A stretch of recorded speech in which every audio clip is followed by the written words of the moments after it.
morning dear students. How are you all? I hope you all are good. Students, in this video we are going to start a very new and a fresh topic, that is some natural phenomena. This is chapter number 15 in your NCERT science book. Students, in this we are going to study different phenomena like lightning and earthquake. So in this video I will discuss with you lightning. So students, in your class 7 you have already studied some of the natural phenomena like winds, cyclones and storms. These are already discussed in your 7th class.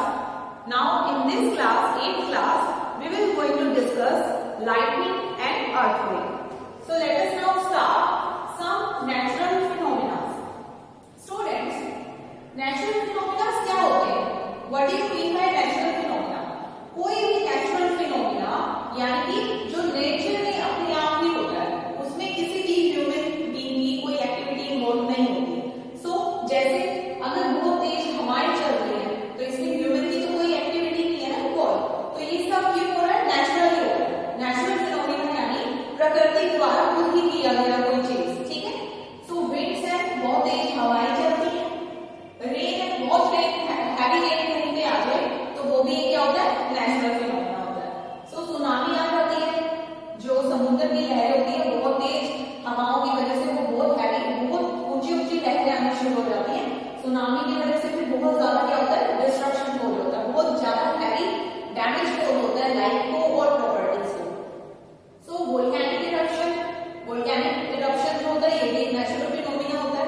Cyclone में क्या होता है? एक समुद्र के अंदर इन oceans एक storm type कुछ आ जाता है, चक्रवाती मतलब कि साइक्लिक वे में तूफान आता है. जो आजकल अगर आप न्यूज देखते हो तो जो तमिलनाडु है वहां पर ये तूफान आ रहा है इस टाइम. ठीक है. सो साइक्लोन इफेक्ट करता है, बहुत ज्यादा डैमेज कॉज करता है लाइफ को और प्रॉपर्टीज को. स्टॉर्म्स होते हैं, लाइटनिंग होती है, अर्थक्वेक होता है, लैंडस्लाइड्स होते हैं. अर्थक्वेक यानी बहुत ज्यादा भूकंप आ जाना, लाइटनिंग यानी कि आसमान में बहुत ही तेज बिजली का कड़कना. ठीक है, जिसकी वजह से भी लाइफ और प्रॉपर्टी डैमेज होती है. So in this chapter we will discuss lightning and earthquake, but in this video I will discuss with you only lightning. Okay, in next video I will discuss with you earthquake also. So students, what do you mean by lightning? Lightning होता क्या है? आपने सबने जब भी बहुत heavy rainfall होती है तो आप देखते हो ना आसमान में बहुत ही तेज बिजली कड़क रही है. आप क्या बोलते हो? बहुत थंडरस्टॉर्म टाइप सा कुछ हो रहा है. तो बहुत ज्यादा तेज बिजली का कड़कना क्या होता है? लाइटनिंग. ठीक है. उसकी वजह से भी कई बार क्या होता है? लाइफ को, प्रॉपर्टीज को डैमेज हो जाता है और ये बहुत ही डिस्ट्रक्शन कॉज करती है. ठीक है. So before understanding lightning, first we should understand what is electric charge. अब आप लाइटनिंग में आप क्या देखते हो? आप देखते हो कि बिजली कड़क रही है, तो बिजली इलेक्ट्रिसिटी. अब in our previous chapter also we discuss what is electricity.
को अपनी तरफ अट्रैक्ट करता है, उसी तरीके से एम्बर क्या करेगा, इन लाइट प्रोडक्ट्स को अपनी तरफ अट्रैक्ट कर लेगा। तो ये अट्रैक्शन क्यों हुई? What is present in amber जिसने इन लाइट पार्टिकल्स को अपनी तरफ अट्रैक्ट करा?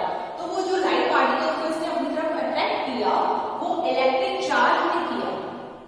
जब हमने सिल्क क्लॉथ से एम्बर को रब किया तो एम्बर के अंदर कुछ इलेक्ट्रिक चार्ज डेवलप हो गया।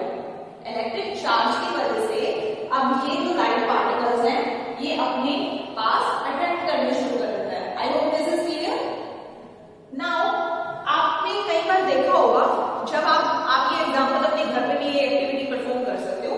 आप एक कोम लो, ठीक है, आप एक कोम लो और इसको कोम को अपने हेयर्स के साथ बहुत रब करो, तो इस कोम के अंदर क्या होगा, इलेक्ट्रिक चार्ज डेवलप हो जाएगी, ठीक है।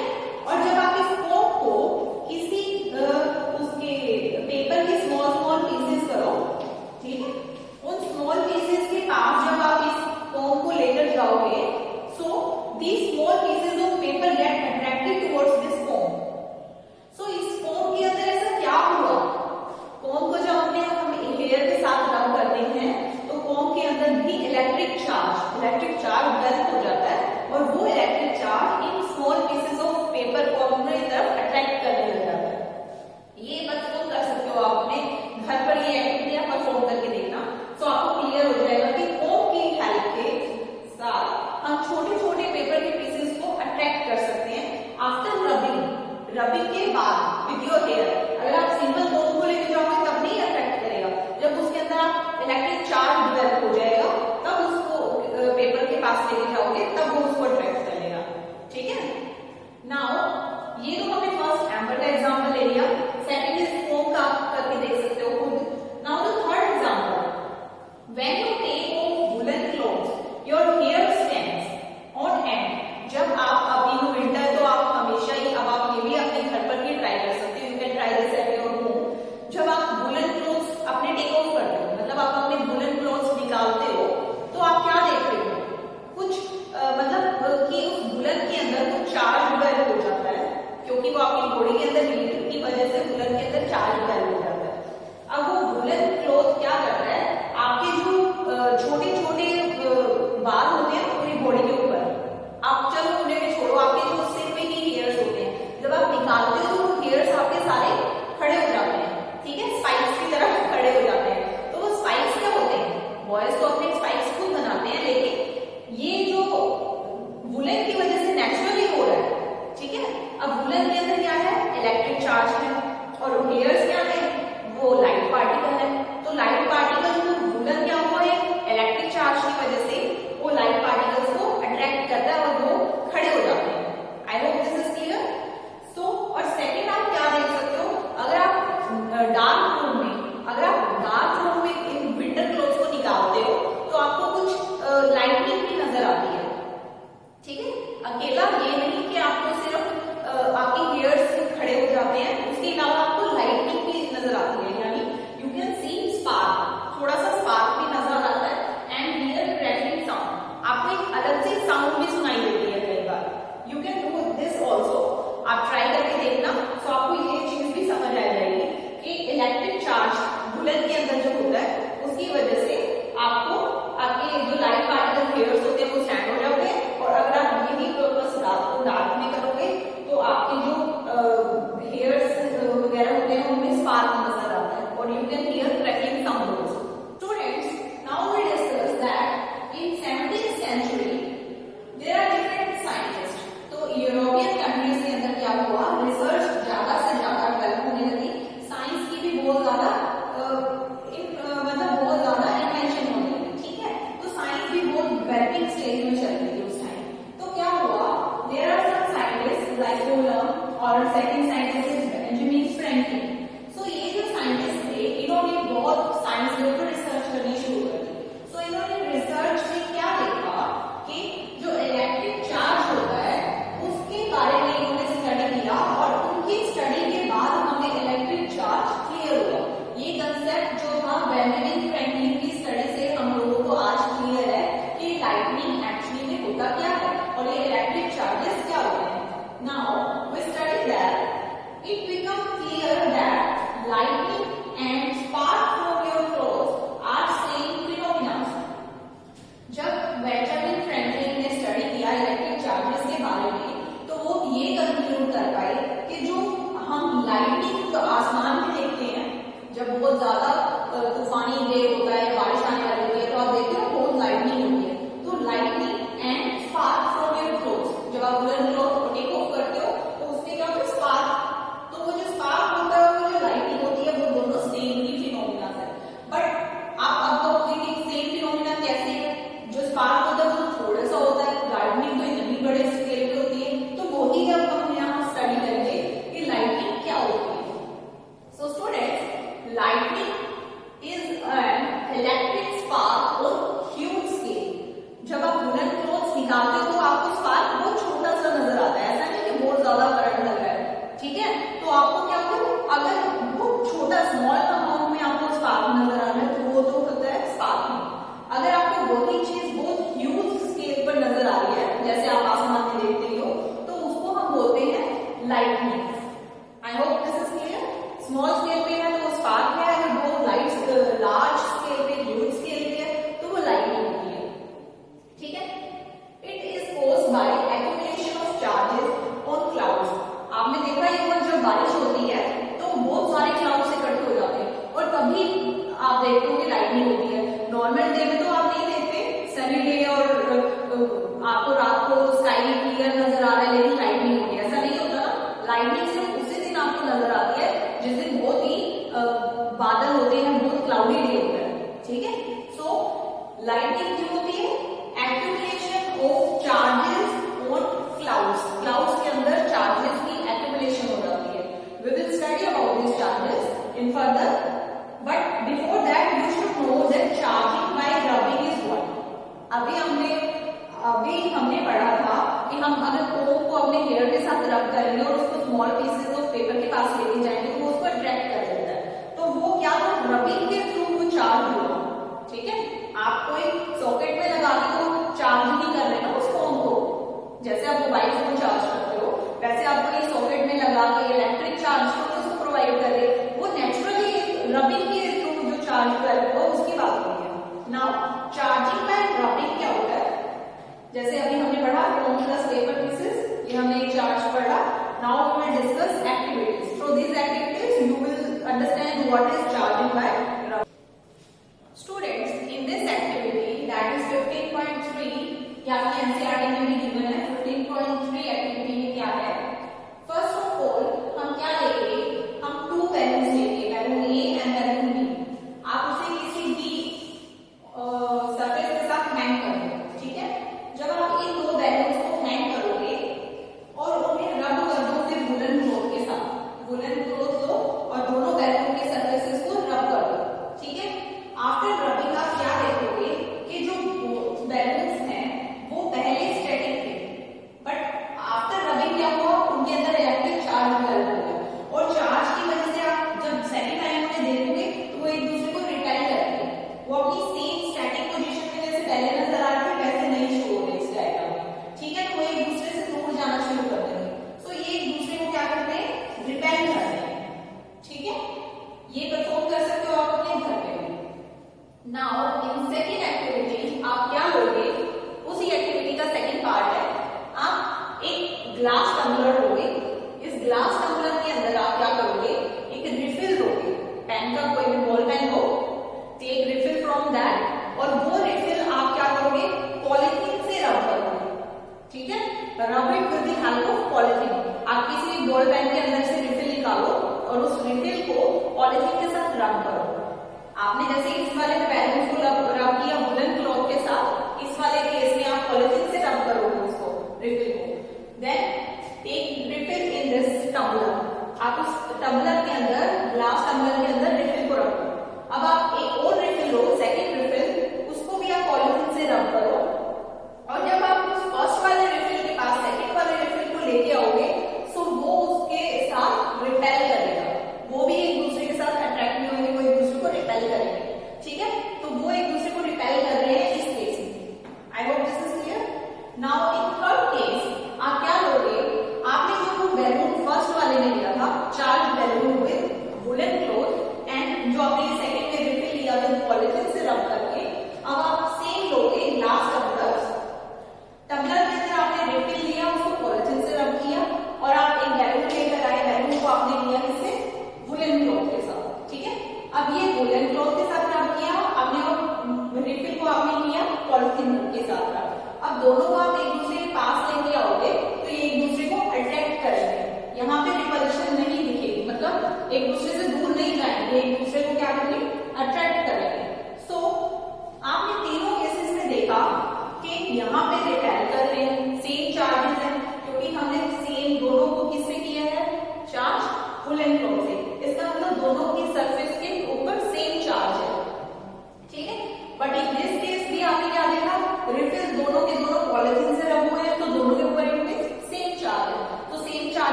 करें, एक दूसरे को अट्रैक्ट। सो ये एक्टिविटी से हम ये कंक्लूड कर सकते हैं there are two types of charges. Okay, so first to understand this what are charges and what are different type of charges, so we study types of charges. Let us now discuss types of charges. So what do you mean by types of charges? तो charges अभी हमने पढ़ा activity में कि balloon से एक दूसरे को रिपेल कर रहे थे। अगर हम रिफिल को सेम चार्ज कर रहे थे तो वो एक दूसरे को रिपेल कर रहे थे, लेकिन अगर हमने बैलून और हमने क्या रिफिल को दोनों इकट्ठे लेके आए तो वो एक दूसरे को अट्रैक्ट कर रहे थे। इट मींस जो उनके अंदर इलेक्ट्रिक चार्ज प्रोड्यूस हुआ है वो सेम टाइप का नहीं होगा, तभी तो वो एक दूसरे को अट्रैक्ट कर रहे हैं। अगर वो सेम टाइप का होता है तो वो एक दूसरे को रिपेल करते हैं। So in this we study about this charges. So before understanding different types of charges, first of all you should understand what is atoms। ठीक है, ये वैसे ये चीजें आप हायर क्लासेस में 9th से आप पढ़ना शुरू करोगे, बट आपको थोड़ा अंडरस्टैंडिंग के लिए आप ये चीज समझो। जब भी आप कोई सब्सटेंस लेते हो, यानी कोई भी मटेरियल, कुछ भी ले लो आप, कोई भी मटेरियल होता है, ये मान लो ये कोई भी एक सब्सटेंस है, ठीक है, इसके अंदर बहुत सारे छोटे छोटे स्मॉल पार्टिकल्स प्रेजेंट होते हैं। ठीक है, कोई भी आप एक सब्सटेंस लोगे उसके अंदर बहुत सारी डॉट नजर आ रही है, these are known as atoms. तो स्मॉल छोटे छोटे पार्टिकल्स होते हैं, that is known as atoms. So अगर एक एटम को हम एनलार्ज स्ट्रक्चर करके देखें, इसको हम बड़ा करके देखते हैं, तो उस एटम के अंदर भी, एक एटम के अंदर भी बहुत सारे छोटे छोटे आपको स्मॉल पार्टिकल्स नजर आएंगे। तो वो जो स्मॉल पार्टिकल्स होते हैं वो क्या होते हैं, जो नेगेटिवली चार्ज पार्टिकल होते हैं उनको हम बोलते हैं इलेक्ट्रॉन। ठीक है, इलेक्ट्रॉन क्या हुआ, नेगेटिवली चार्ज पार्टिकल्स। और इसके अंदर जो दूसरे होते हैं वो होते हैं प्रोटॉन। प्रोटॉन होते हैं पॉजिटिवली चार्ज पार्टिकल्स। ठीक है, कोई भी सब्सटेंस उसके अंदर बहुत सारे एटम्स प्रेजेंट होते हैं, एटम्स के अंदर बहुत सारे इलेक्ट्रॉन प्लस प्रोटॉन्स प्रेजेंट होते हैं। इलेक्ट्रॉन्स जो होते हैं वो नेगेटिव चार्ज होते हैं, प्रोटॉन्स जो होते हैं वो पॉजिटिव चार्ज होते हैं। और किसी भी एटम के अंदर जो नंबर ऑफ प्रोटॉन्स होते हैं और नंबर ऑफ इलेक्ट्रॉन्स होते हैं वो सिमिलर क्वांटिटी के होते हैं। ठीक है, फॉर एग्जांपल अगर किसी के अंदर 10 इलेक्ट्रॉन्स हैं तो इट मींस उसके अंदर 10 ही प्रोटॉन्स होंगे। ठीक है, सो प्रोटॉन्स और इलेक्ट्रॉन हमेशा सेम क्वांटिटी के होते हैं, उनका नंबर हमेशा सेम होता है, दैट्स व्हाई उन्हें हम न्यूट्रल बोलते हैं, किसी भी सब्सटेंस को हम न्यूट्रल बोलते हैं। ठीक है, अब आप किसी भी न्यूट्रल सब्सटेंस को, जब आप किसी भी न्यूट्रल सब्सटेंस को किसी भी ऑब्जेक्ट के साथ आप रब करते हो, जैसे अभी आपने क्या देखा था कि पॉलीथीन के साथ हम रब कर रहे हैं, वुलन क्लॉथ के साथ रब कर रहे हैं। ठीक है, आफ्टर रबिंग आप क्या देखते हो कि इलेक्ट्रिक चार्ज डेवलप हो जाता है। पर आप क्वेश्चन राइज होता है कि इलेक्ट्रिक चार्ज कैसे डेवलप होता है। अभी तो ये बोल रहे हैं कि इलेक्ट्रॉन्स भी इक्वल होते हैं, प्रोटॉन्स भी इक्वल होते हैं, वो तो न्यूट्रल होता है, पर रबिंग से क्या होता है, इलेक्ट्रिक चार्ज डेवलप हो जाता है। ठीक है, सो टू अंडरस्टैंड दिस अब मैं आपको समझाती हूँ। आफ्टर रबिंग, जब भी आप किसी चीज को रब करते हो तो objects gate positive and negative charge because of exchange of electrons between them.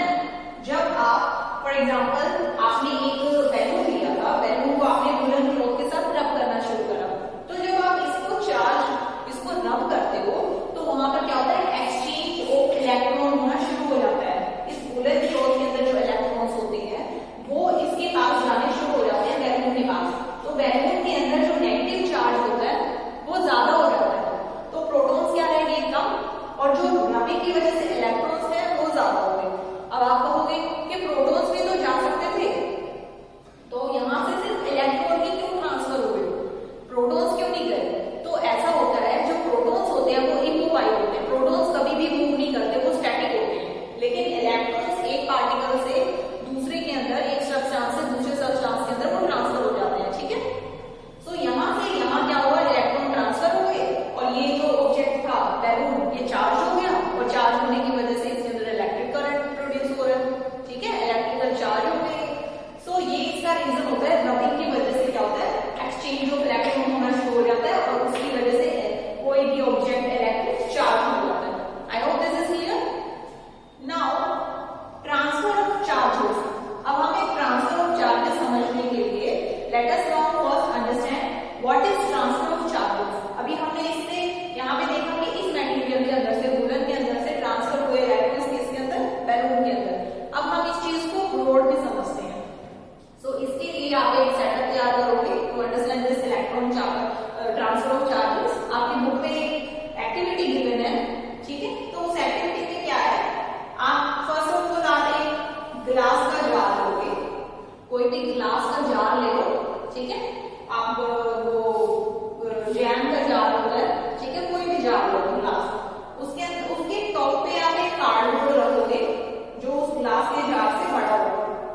अपने रब कर रहा है, ठीक है।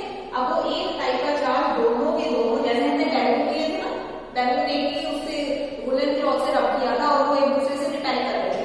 Same in this case also ये दोनों एल्यूमिनियम फॉइल एक दूसरे को रिपेल करेंगे, ठीक है।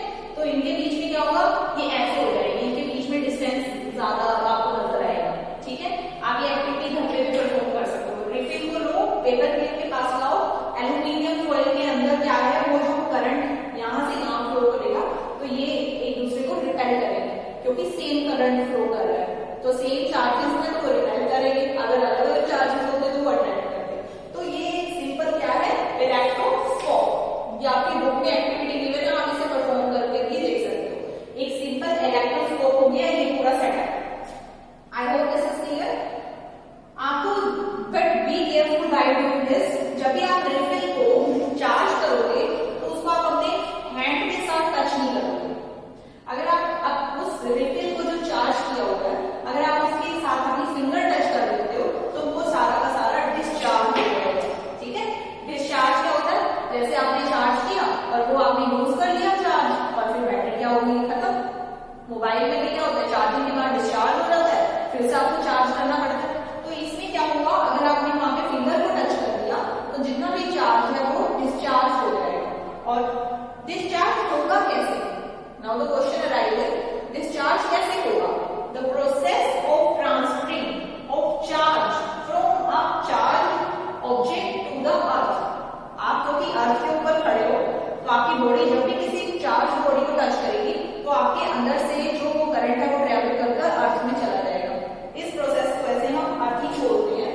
Earthing is a process that is transferring of charge from a charge object to the earth. Earth के अंदर किसी चार्ज ऑब्जेक्ट से ट्रांसफर हो जाना करंट को हम क्या बोलते हैं, earthing. I hope all this points are clear. Students now understand what is lightning. So here is a story. तो स्टोरी क्या है, during the development of a thunderstorm, जब बहुत ही कोई तेज तूफान आना होता है तो जो एयर करंट है मूव अपवर्ड्स, वो तेज हवाएं चलनी शुरू हो जाती है और वो एयर करंट क्या होता है, अपवर्ड मूव करना शुरू कर देता है।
चीजें होती है, हम जब कोई लाइटनिंग होती है, बहुत हैवी रेनफॉल से पहले आप देखते हैं बहुत बिजली कड़कती है आसमान में, तो वो बिजली जब कड़कती है तो आपको क्या दिखाई देता है? एक आपको हीट दिखाई देती है आसमान में, एक स्पार्क नजर आता है, एक आपको साउंड सुनाई देती है और एक आपको लाइट नजर आती है। सो ये सब इस क्या चीज होती है? ये तो लाइटनिंग होती है। सो ये लाइटनिंग क्यों है?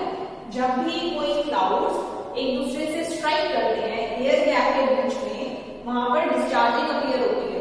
इलेक्ट्रॉन्स और प्रोटॉन्स जितने भी पॉजिटिव नेगेटिव चार्जेस आपको दिख रहे हैं यहाँ पर एक्सचेंज हो जाते हैं एक दूसरे के साथ, यानी यहाँ पे डिस्चार्जिंग होना शुरू हो जाता है। उसकी वजह से क्या होता है कि स्पार्क प्रोड्यूस होता है और लाइटनिंग हमें विजिबल होती है। I hope this what is the story of lightning are understood to all of you. Students please write down this points in your notebook. आप ये जितने भी पॉइंट्स हैं अपनी नोटबुक में राइट डाउन करते रहा करो, because these points will able to you understand this chapter. ठीक है, डायरेक्ट रीड करोगे चैप्टर वो तो है ही, वो तो आपको रीड करना ही है, but to understand this more आप पॉइंट्स भी बना लो तो आपको वो इजी रहेगा। Now we discuss lightning safety. So what do you mean by lightning safety? तो जब बहुत ज्यादा थंडरस्टॉर्म होता है, बहुत ज्यादा लाइटनिंग होती है, तो कुछ आपको सेफ मेजर्स भी लेने चाहिए, बिकॉज आपको पता है कि लाइटनिंग क्या कर सकती है? डेथ भी कॉज कर सकती है और इसके बहुत ही डैमेज भी होते हैं प्रॉपर्टीज को। तो ये डिस्ट्रक्टिव चीज है। इसके जब भी लाइटनिंग होती है तो क्या प्रिकॉशंस हमें लेने चाहिए? Let us now discuss that. So if you are in outside your house, अगर आप अपने घर से बाहर हो तो क्या मेजर्स लेने चाहिए? After hearing lightning rush to the safe place. जब भी अगर आपको लाइटनिंग सुनाई देती है तो आप किसी भी सेफर प्लेस पे जाकर रह सकते हो, बिकॉज लाइटनिंग में आप ग्राउंड में तो खड़े रहोगे तो क्या होगा? आपके ऊपर लाइट गिरने के चांसेस ज्यादा होते हैं। ठीक है, so rush to the safe place, किसी भी सेफर प्लेस पे चले जाओ।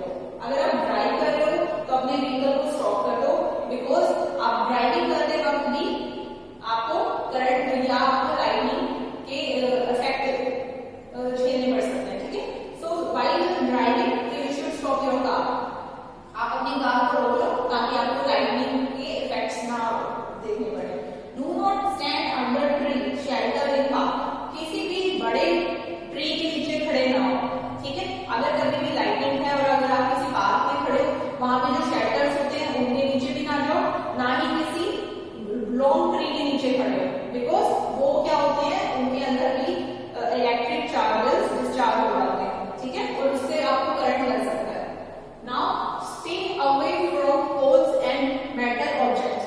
जितने भी बड़े बड़े ये पोल्स होते हैं, वायरिंग जिनके ऊपर हो रही होती है, वहां पे बिल्कुल नहीं खड़े होना, बिकॉज वहां पे मेटालिक ऑब्जेक्ट्स होते हैं और आपको पता ही है मेटल के थ्रू इलेक्ट्रिक करंट पास कर सकता है। So stay away from these things. Now fourth, do not lie on ground. अगर जैसे आप अर्थक्वेक आता है ना, वो हम अभी नेक्स्ट वीडियो में डिस्कस करेंगे अर्थक्वेक के बारे में, तो आपको कहा जाता है क्या? Lie down on the ground.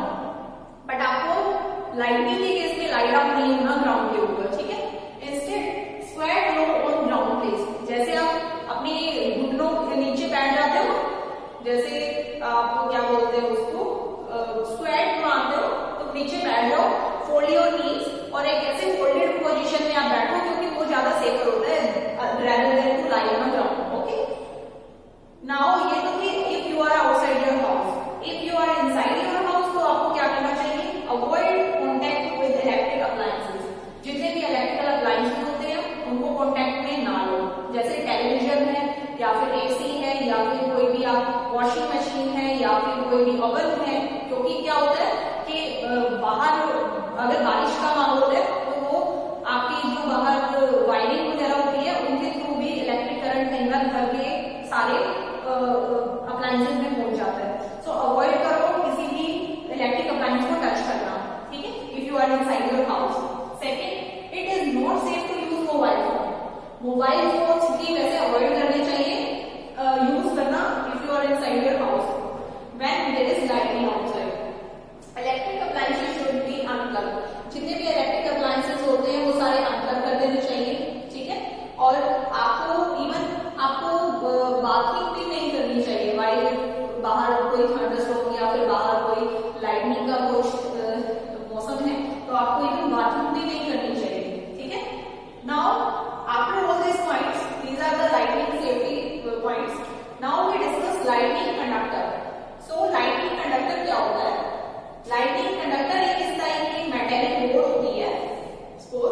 अगर आप ना किसी बिल्डिंग में है, तो बड़ी बड़ी बिल्डिंग्स में ना ये एक रोड होती है। सपोज ये आपकी बिल्डिंग है, ठीक है, ये कोई बिल्डिंग है, तो बिल्डिंग जितनी लंबी होगी, जितने फ्लोर्स की बिल्डिंग होगी, उससे थोड़ा बड़ा एक रोड का स्ट्रक्चर होता है।